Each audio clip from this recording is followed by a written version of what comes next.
What's up, dudes and dudes in the internet? My name is Scythe, and today we're going to be taking a look at the Boomeranger Trove. So I hope you find this video helpful, and I hope you're having a fantastic day. Before we get started, don't forget to hit that like button. Helps me out more than you know. Now, without further ado, the Boomeranger is going to end up being a DPS, or damage per second character. So you're going to want to focus on physical damage, critical hit, and critical damage percent. And that is going to be the ideal stats that you're going to get on all of your gems, right? Like nothing but that, because you're just going to want to focus on all the damage possible. Now, fun fact about this character is he can actually use both a sword and a bow and arrow. So depending on your play style, of course you can swap that out. Physical weapons tend to have a little bit more damage and honestly speaking are a lot more stable than the ranged attacks in this game.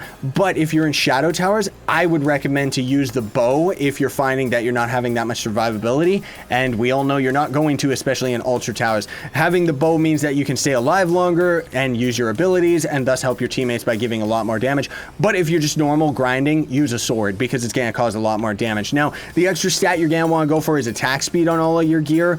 You can probably kind of go for a movement speed, attack speed combo on this character, but honestly speaking, I would just focus on just like a standard damage character.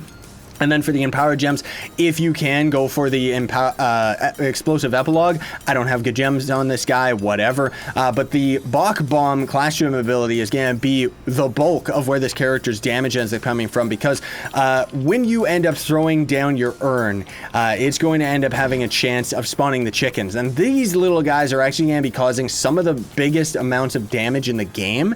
And the class gem ability is going to change it so that anytime you throw down your big bomb, it's always going to explode into chickens. So potentially you can throw that down and throw your ult down, and then you can have 6 chickens at once, just destroying the enemies, like seriously, because they are based on your physical damage, right? So keep that in mind.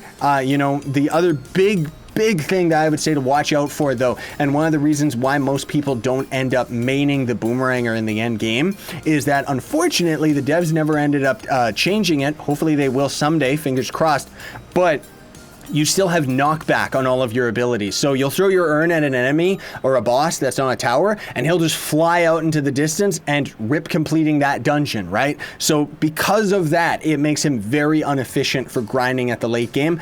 But if you don't mind that, and maybe you think it's funny, well then just go for it. Now the ring, of course, is just going to be either crit hit, magic damage. You don't need energy regen on this character, I should mention, just because he doesn't actually use energy regen. He's just based on cooldowns. And then for the ally, you know, I'm just using Cotton Candy for the magic find, but honestly speaking, you would just use the Raptor Berserker because it's just the standard.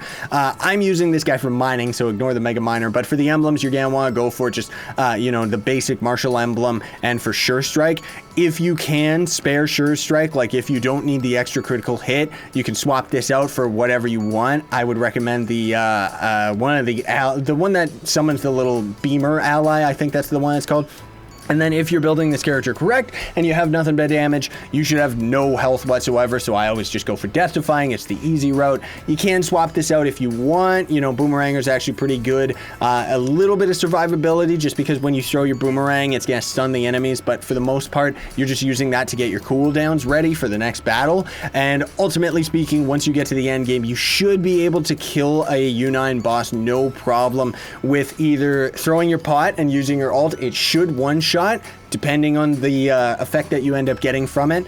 And then the Bach Bomb is not going to one-shot an enemy, but the chickens themselves are going to just converge and destroy them real quick, right? And that's already it for the character, so thanks so much for watching. Hope you found this video helpful. If you did, don't forget to like, share, favorite, and subscribe for more daily content. And if you have any questions, leave them in the comments below. Sign on, stay epic, everybody.